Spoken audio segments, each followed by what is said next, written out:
जय श्री ओम नमः सिद्धेभ्यः नमो अरहन्ताणं नमो सिद्धाणं नमो आयरीयाणं नमो वज्रायाणं नमो लोए सव्यसाहुणं वन्दितु सव्यसिद्धे ध्रुवमचलमणोभवं गदिं पत्ते वोच्छामि समय पाहुड मृडमो सुद केवली भडिदम् अहमेको खलु शुद्धो मम ऊणाणदंसण समग्गो तं हिठिदोत चित्तो सव्ये एदेखयं नृणेमि ज्ञान समान न आन जगत में सुख को कारण एह परमामृत जन्म जरा मृत्यु रोग निवारण। विगत दिनों से अपनी चर्चा गाथा 73 पर चल रही है, जिसमें 4 जो विशेषण आए आत्मा के, शुरू के 4, उन पर तो चर्चा विगत दिनों से हो गई है। क्या चर्चा हुई कि मैं ही एक हूँ। एक में क्या लिया कि प्रत्यक्ष अखंड अनंत नित्य उदय रूप होने के इस कारण मैं नित्य हूँ, अनादि अनंत होने के कारण मैं नित्य हूँ। उसके बाद कहा मैं शुद्ध हूँ, मैं निश्चय से शुद्ध हूँ। तो निश्चय से शुद्ध कैसे कहा कि जो सकल कारक चक्रिया है, मतलब कर्ता कर्म करण, ऐसे परद्रव्यों के ऊपर जो घटा है कि उनका मैं कर्ता नहीं हूँ, उनका मैं कर्म नहीं हूँ, उनका मैं करण नहीं हूँ, मैं अपना ही कर्ता कर्म करण हूँ। तो इस प्रकार से जो कहा, इस कारण मैं शुद्ध हूँ, सकल कारक चक्रिया से रहित निर्मल अनुभूति स्वरूप होने के कारण मैं शुद्ध हूँ। उसके बाद कहा ऋममो, अर्थात निर्मम हूँ। तो क्या कहा कि जो पुद्गल द्रव्य है स्वामी जिसका, ऐसे जो क्रोधादि कर्म हैं उनका मैं स्वामी नहीं होने के कारण निर्मम हूँ। और आज जो चर्चा करने वाले हैं अपन, वो है ऋण दंसण समग्गो। देखिए, इस गाथा की जो उत्थानिका है उसमें तो क्या कहा कि आत्मा किस विधि से इन आश्रवादि से निवृत्त होता है, और उसी का कारण बताते हुए, उसी का समाधान करते हुए पहली पंक्ति में तो आत्मानुभव की पारमार्थिक विधि बताई गई है, और दूसरी पंक्ति में आत्मानुभव कैसे हो वह बताया गया है। कैसे उसी में स्थित हों, कैसे उसी आत्मा को ध्यावें, उसी में लीन हो जावें। इस प्रकार पूरी तरह से कहें तो यह आत्मानुभव की विधि इसमें बताई गई है। समय सार की ये एक महत्वपूर्ण गाथाओं में से एक गाथा है। ऋण दंसण समग्गो, अर्थात मैं ऐसा ज्ञान दर्शन स्वभावी हूँ। तो कैसा ज्ञान दर्शन स्वभावी हूँ? तो यहाँ लिखा आत्मख्याति टीका में, चिन्मात्रस्य महसो वस्तु स्वभावत एव सामान्य विशेषाभ्याम सकलत्वाद ज्ञान दर्शन समग्र। नीचे से पढ़ते हैं अपन। चिन्मात्र ज्योति का वस्तु स्वभाव से ही सामान्य विशेषात्मक होने से, सामान्य विशेष से परिपूर्ण होने से ज्ञान दर्शन से परिपूर्ण हूँ। कैसा मैं परिपूर्ण हूँ? चिन्मात्र ज्योति स्वरूप हूँ। चिन्मात्र ज्योति अर्थात चैतन्य ज्योति, चैतन्य ज्योति अर्थात ज्ञान दर्शन स्वभावी। अब ज्ञान किसका नाम है? तो ज्ञान जो साकार है, साकार उपयोग है, उसका नाम तो ज्ञान है। अर्थात जो साविकल्प, विकल्प सहित होता है, उसका नाम तो ज्ञान है। जो विशेष को ग्रहण करता है उसका नाम तो ज्ञान है। और जो दर्शन है वह किसका नाम है? तो दर्शन है वह निराकार रूप है, सामान्य प्रतिभास मात्र है। देखिए, जगह जगह उदाहरण मिलता है, कुछ है, इसका नाम सामान्य प्रतिभास है, दर्शनोपयोग है। परंतु यह भी अपन देखें तो वो सत्ता सामान्य हो गई ना, कुछ है, वो भी ज्ञान उपयोग का विषय बन जाता है। अर्थात सामान्य और विशेष ये दोनों ही ज्ञान उपयोग के भेद हैं, दर्शन उपयोग के नहीं। जो दर्शन है वह तो निराकार रूप होता है, मतलब वह तो पहली बात तो क्षय उपशम ज्ञान से पकड़ा नहीं जा सकता, वह केवली गम्य ही दर्शन उपयोग होता है, अर्थात हम उस दर्शन उपयोग को नहीं पकड़ सकते। इस प्रकार अब जैसे सामान्य और विशेष को अपन समझें तो सामान्य कैसा, महासत्ता जो होती है, ज्ञान उपयोग में सामान्य और विशेष को अपन समझ रहे हैं। देखिए दर्शन उपयोग का सामान्य तो क्या था, बस सामान्य, वो कहने का सामान्य था, उसमें कुछ है ये भी नहीं आएगा, वो बस सामान्य उसका स्वरूप है। और विशेष स्वरूप किसका है, ज्ञान दर्शन, ज्ञान उपयोग का। परंतु अब ये अपन ज्ञान उपयोग में दो भेद किए, कौन से, सामान्य और विशेष ज्ञान उपयोग का स्वरूप है। तो जैसे महासत्ता होती है कि सभी द्रव्यों की सत्ता है, तो ये तो क्या हो गई, सामान्य रूप से अस्तित्वमयी सत्ता। अब एक एक की पृथक पृथक सत्ता, कि जीव द्रव्य की सत्ता है, पुद्गल द्रव्य की सत्ता है, तो ये क्या हो गई, अवांतर सत्ता। तो ये क्या हो गया, विशेष। पहला वाला था महासत्ता सामान्य, अवांतर सत्ता, ये एक उदाहरण दिया है। इस प्रकार सामान्य विशेष है।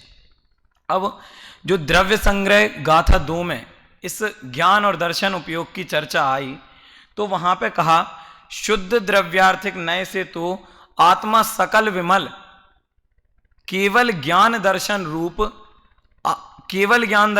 है, और अशुद्ध द्रव्यार्थिक नय से आत्मा छायोपशमिक ज्ञान दर्शन रूप है। मतलब आत्मा का स्वभाव तो क्या है, शुद्ध केवल ज्ञान दर्शन, पूर्ण दशा ही उसका स्वभाव है, पूर्ण ज्ञान दर्शन ही उसका स्वभाव है। और जो छायोपशमिक कर्मोपाधि से जनित जो छायोपशमिक अवस्था ज्ञान दर्शन की हो रही है, वो उसका मात्र अशुद्ध द्रव्यार्थिक नय से, व्यवहार से उसका जीव का लक्षण कहा गया है। वहां भी चर्चा आई कि उपादेय भूत तो जो केवल ज्ञान दर्शन है, मतलब पूर्ण दशा है, ज्ञान की पूर्ण व्यक्तता है, अनंत दर्शन है, अनंत ज्ञान है, वही जीव का एकमात्र स्वरूप है, स्वभाव है, और वही उपादेय भूत है। बाद में उसी द्रव्य संग्रह में जब गाथा 6 में और अधिक चर्चा आई, तो उसमें कहा जो व्यवहार नय है, व्यवहार नय से ज्ञान उपयोग के 8 प्रकार हैं, मति श्रुत आदि और कुमति श्रुत अवधि आदि। इस प्रकार व्यवहार नय से ज्ञान के 8 भेद हैं, और दर्शन उपयोग के 4 भेद हैं, चक्षु अचक्षु के अवधि केवल आदि। तो ये तो व्यवहार नय से जीव के लक्षण कहे गए हैं गाथा 6 में। और निश्चय नय से तो एकमात्र शुद्ध ज्ञान दर्शन ही जीव का लक्षण कहा गया है। देखिए ज्ञान गुण आत्मा का अपन लक्षण कहते हैं, लक्षण बनाते हैं। तो ज्ञान गुण मात्र आत्मा का लक्षण क्यों बनाते हैं? अक्टूबर शिविर में भी जब सुनील जी भाई साहब ने चर्चा की थी कि ज्ञान को अपन आत्मा का लक्षण बनाते हैं, तो ज्ञान एक ऐसा अद्भुत गुण है, मतलब वो सब और द्रव्यों से ऐसा व्यावृत्त, इस जीव द्रव्य को ऐसा व्यावृत्त करने वाला एक गुण है। ये मात्र नहीं है ज्ञान ही आत्मा का गुण हो, ज्ञान ही आत्मा का लक्षण हो, और भी आत्मा के जैसे चारित्र लगा लो आप, तो चारित्र भी और द्रव्यों से तो पृथक करने वाला है, परंतु ज्ञान गुण की इतनी महिमा है, इतनी पूज्यता है कि उसको आत्मा का लक्षण बनाया। और ज्ञान गुण को मात्र आत्मा का लक्षण बनाने से और सभी जो गुण हैं उनका निषेध नहीं है, वे भी आत्मा में ज्ञान गुण में उसमें समाहित हो जाते हैं, परंतु ज्ञान गुण को ही जगह जगह आत्मा का लक्षण बनाया जाता है। देखिए ज्ञान व्याप्य है, आत्मा व्यापक है। आगे जब व्याप्य व्यापक ये कर्ता कर्म अधिकार चल रहा है ना, तो इसमें आगे कर्ता कर्म की भी कर्ता कर्म अधिकार है, तो कर्ता कर्म की ही चर्चा आई है। तो आगे एक तर्क आएगा, एक हेतु आएगा कि जो जिसमें व्याप्य और व्यापक भाव होता है वह एक दूसरे का कर्ता कर्म होता है। मतलब ऐसा ये चर्चा अपन क्यों ले रहे हैं कि इसमें आत्मा से आश्रव, आत्मा और आश्रव की निवृत्त होने की विधि बताई गई है, इसीलिए अपन ये व्याप्य व्यापक भाव की चर्चा ले रहे हैं कि जिन दोनों में व्याप्य व्यापक भाव है वे एक दूसरे के कर्ता कर्म स्वामी हो सकते हैं। अर्थात ज्ञान तो क्या है, ज्ञान है व्याप्य और आत्मा है व्यापक। अर्थात व्यापक आत्मा में ज्ञान सर्व में भरा हुआ है, द्रव्य, क्षेत्र, काल, भाव, कहीं भी देखिए आप, ऐसा कौन सा समय है, ऐसा कौन सा काल है, ऐसा कौन सा क्षेत्र है, ऐसा कौन सा भाव है जब आत्मा में ज्ञान नहीं रहा हो। जो ने निगोद में था तो भी अक्षर मात्र का ज्ञान तो था ही, चारित्र भी था और भी गुण थे। ऐसे ही क्षेत्र से, अब काल से देखें तो अनंत पर्याय अभी आत्मा की हो चुकी हैं और अनंत पर्याय आत्मा की होने वाली हैं। तो ऐसी कौन सी पर्याय है कि जिस पर्याय में, जिस काल में आत्मा में ज्ञान नहीं रहा हो। अर्थात आत्मा व्यापक रूप आत्मा में ज्ञान व्याप्त है, इसीलिए वह हमेशा कोई भी द्रव्य, क्षेत्र, काल, भाव हो, आत्मा भले ही विकारी रूप परिणमन कर रहा हो, फिर भी उसमें ज्ञान तो हमेशा बना ही रहता है, क्योंकि उन दोनों में व्यापक भाव है। इसलिए अब जीव कुछ गुण ऐसे हैं आत्मा में जो गुण हमेशा किंचित न किंचित रूप से तो विद्यमान रहते हैं। उनमें से एक गुण है ज्ञान गुण। ज्ञान गुण की कभी भी, ज्ञान गुण है, चारित्र गुण है, वीर्य है, दर्शन है, इन गुणों की कभी भी पूर्ण अव्यक्तता नहीं रहती। मतलब किंचित न किंचित अभिव्यक्ति तो जीव में इन गुणों की होती है। तो ऐसा ही एक गुण है ज्ञान गुण। उसके बाद आप देखेंगे आत्मानुभव का जो सारा खेल है, आत्मानुभव है, वो 3 गुणों में होता है मुख्य रूप से कहें। एक श्रद्धा गुण में, एक ज्ञान गुण में और एक चारित्र गुण में। उसमें भी सबसे मुख्य अपन ज्ञान को क्यों कह रहे हैं भाई? सबसे मुख्य तो श्रद्धा गुण है ना। मेरा भी ये मानना है सबसे मुख्य तो श्रद्धा गुण ही है। क्यों? ज्ञान तो अभव्य को भी 11 अंग 9 पूर्व का हो गया है, परंतु उसमें कि ये मैं आत्मा हूं, ये श्रद्धा नहीं हुआ। इसीलिए अपन एक दृष्टि से देखें तो श्रद्धा गुण ही सबसे बड़ा गुण समझ में आता है, ज्ञान गुण से भी बड़ा। परंतु जो ज्ञान गुण है वो भी बहुत बड़ा है। क्यों बड़ा है? अब इसमें समझ में नहीं आता श्रद्धा गुण को बड़ा कहें अपन की ज्ञान गुण को। क्यों? क्योंकि जब तक आपको ज्ञान नहीं होगा तब तक आपकी श्रद्धा स्थापित कैसे होगी? आगे चर्चा आएगी कि कैसे आत्मा आश्रव का स्वरूप जानता है, दुख कारण है, दुख हेतु है, अदुभ है, अनिच्छ है। तो एक समय में उसी समकालीन जैसे ही जानता है, जैसे ही आपने जाना कि यहां आग लगी थी और जब आप आग का स्वभाव नहीं जानते थे तब आपने उसमें हाथ डाला तो आप कितनी देर लगाएंगे उससे अपना हाथ बाहर खींचने में? एक समय भी नहीं। मतलब जैसे ही आपको उसका स्वभाव पता चल गया, अर्थात जब हमें ज्ञान गुण के माध्यम से जब वस्तु स्वभाव समझ में आता है कि वस्तु स्वभाव क्या है, तभी तो श्रद्धा स्थापित होती है ना। इसीलिए कहा जो ज्ञान गुण है वह ही मुख्य आत्मा का एक गुण कहा है। ज्ञान गुण में ही भेद विज्ञान होना है, ज्ञान गुण के ही माध्यम से अभेद विज्ञान होना है और ज्ञान गुण के माध्यम से ही पूर्ण वीतरागता प्रकट होनी है। अर्थात जब तक जीव जानेगा नहीं तब तक श्रद्धा स्थापित कैसे करेगा? आगे जब ये चर्चा आएगी कि उसी में स्थित होना, उसी में लीन होना। ध्यान किसका होता है? ज्ञान का ही तो ध्यान होता है। आप ध्यान में बैठोगे, किसका ध्यान करोगे? किसका ध्यान होगा? जिन वस्तुओं का ज्ञान होगा उन्हीं का तो ध्यान होगा, उन्हीं का तो बारंबार चिंतन होगा। इस अपेक्षा कहा ज्ञान और श्रद्धा गुण बहुत अमुक मुख्य गुण हैं।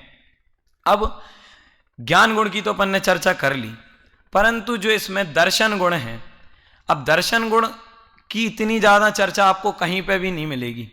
आप ये समझिए दर्शन गुण एक टाइप का ज्ञान गुण के लिए सहायक टाइप गुण है। यद्यपि वो बात भी सही है कि केवल ज्ञान जब हो जाता है, केवल दर्शन जब हो जाता है, तब पहले दर्शन बाद में ज्ञान ऐसा नहीं होता, दोनों एक साथ होते हैं। परंतु जब तक अपनी क्षयोपम रूप कर्मोपाधि जन्य अवस्था है तब तक पहले क्या होता है? दर्शन होता है, उसके बाद ज्ञान होता है। इस प्रकार दर्शन भी इसीलिए बहुत जरूरी गुण आत्मा का है, क्योंकि अगर वह दर्शन ही नहीं होगा तो ज्ञान कैसे हो जाएगा? मतलब ज्ञान होने के लिए पहले दर्शन गुण की आवश्यकता अवश्य है, परस्पर सहायक गुण है। फिर जो ये ज्ञान गुण है उसकी इतनी महिमा क्यों गाई? क्योंकि ज्ञान मात्र एक ऐसा गुण है कि जितना जितना ज्ञान बढ़ता है उतनी उतनी वीतरागता बढ़ती है, उतनी उतनी सुख में वृद्धि होती है। जैसे अपन को, आपको भी प्रश्न हुआ होगा, मुझे भी हुआ था, मैंने संयम भैया से पूछा था कि 11 जो अपने 12 अंग 14 पूर्व हैं, तो उनका जो ज्ञान होता है तो क्या वो पढ़ के हो जाता है? उनमें तो इतने सारे वो मतलब पद हैं, अक्षर हैं, कितने संख्यात मतलब बहुत ज़्यादा ही हैं, तो उनका ज्ञान क्या पढ़ के हो जाता होगा? तो उन्होंने बताया था पढ़ के वो बात अपेक्षा अलग है, परंतु वहां पे जो ज्ञान होता है वो विशुद्धि बढ़ने के कारण उत्तरोत्तर ज्ञान में वृद्धि होती जाती है। मतलब जो ज्ञान गुण है ये आपस में सहायक है ना सभी गुण। तो जैसे जैसे आत्मा में विशुद्धि बढ़ती है, कषायों की मंदता होती है, कषाय राग द्वेष की मंदता होती है, ज्ञान जितना बढ़ता जाता है, विशुद्धि जितनी बढ़ती जाती है, उतनी ही वीतरागता बढ़ती जाती है और ज्ञान गुण बढ़ती जाती है, ज्ञान गुण बढ़ता जाता है। और अपन देखें कि एकमात्र जीव को दुख किस बात का है। आप सब ओर से चर्चा करते आएंगे कि भाई साहब इसका दुख है, इसका दुख है, हमें ये दुख है, हमें वो दुख है, पर अपन अंत में आते हैं तो वो किस पर आते हैं? पंडित टोडरमल जी की कही हुई 4 इच्छाओं में से पहली इच्छा पर, कि विषय ग्रहण ना होने की, विषय ग्रहण होने की जो इच्छा है उसके कारण आकुलता बनी हुई है। दोहा शतक में चर्चा आती है, बहुत सुंदर लिखा कि सब द्रव्य जब केवली के ज्ञान में जानने में आ गए हैं तो उनको चर्चा नहीं रहती। देखिए कितनी अजीब बात है, यह कैसा वस्तु का स्वभाव है कि जब विषय ग्रहण की इच्छा जीव को है, तीव्र इच्छा है, तब तो विषय का ग्रहण हो नहीं रहा है, और जब इच्छा समाप्त हो जाती है, जीव वीतरागी हो जाता है, तब समस्त लोक एक कुछ भी बाकी नहीं होता, समस्त द्रव्य गुण पर्याय एक साथ जानने में आते हैं। तो अपन चर्चा क्या कर रहे थे कि जो दुख है वह सबसे बड़ा किस बात का है? नहीं जानने का। आप जितने भी ओर से आएंगे, आप मूवी, एनिमल मूवी आई अपनी, उसको लोग देखने क्यों जा रहे हैं? क्या होगा यही जानने के लिए तो जा रहे हैं ना। मतलब ये तो एक वो था उदाहरण। कुछ भी हो, दुख किस बात का है?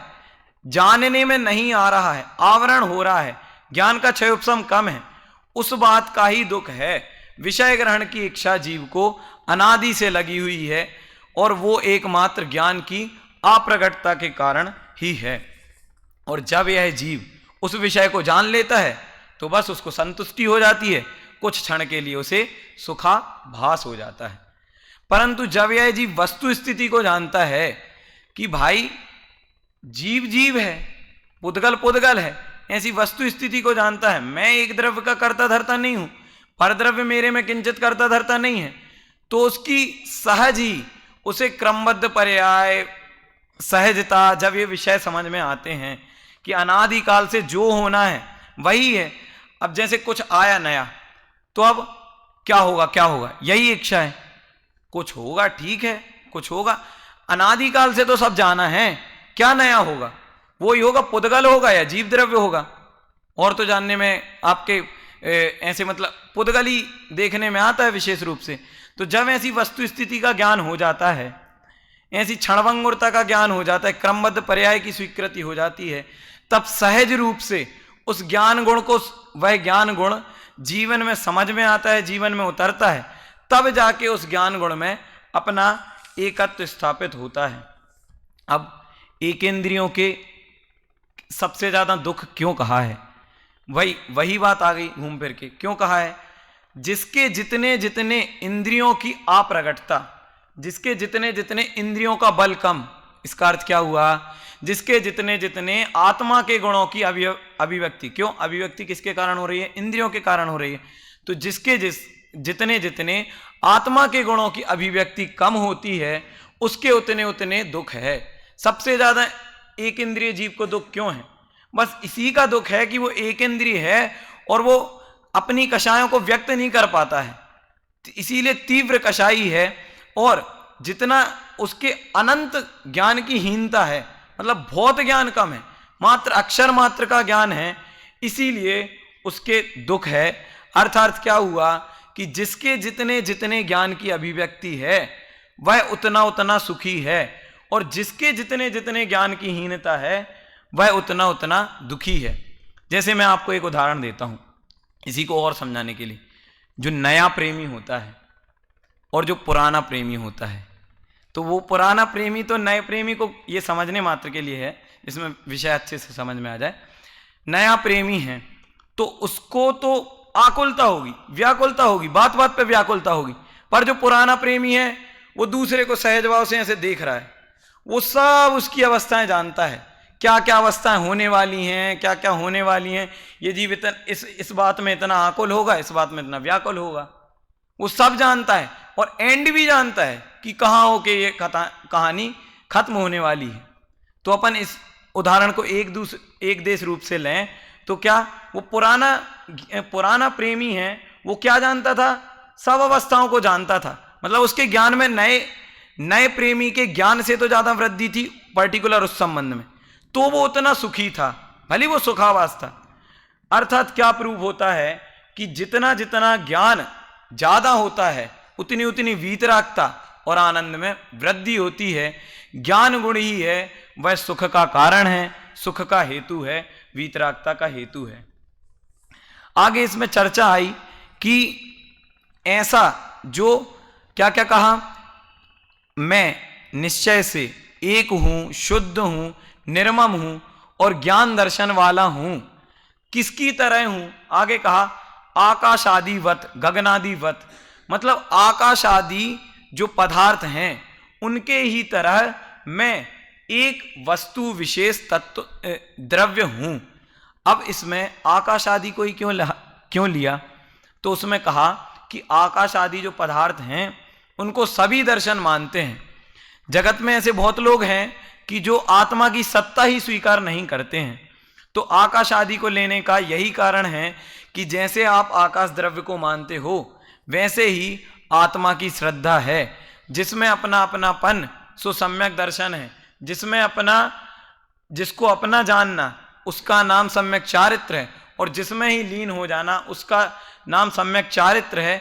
ऐसा वह आत्मा है, वह तू स्वयं ही है, मैं स्वयं ही हूं। ये बतलाने के लिए आकाश द्रव्य को प्रमुखता से इधर ऐसा वस्तु विशेष रूप से करके लिया गया है।